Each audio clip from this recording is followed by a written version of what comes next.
Dr. Arikana has dedicated her life and resources, but to come under an accusation of scamming somebody.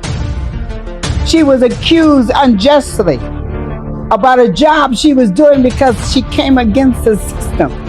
But people that don't know and don't follow her and don't understand what she has done and the doors that she opened and the accusations that she made that are standing, that have been proven to be true about the injustice for our people, then we have people that come against her. That I think if the individual had just put a call to me, Ambassador, this is what I'm hearing. What do you have to say? Before they started spewing lies.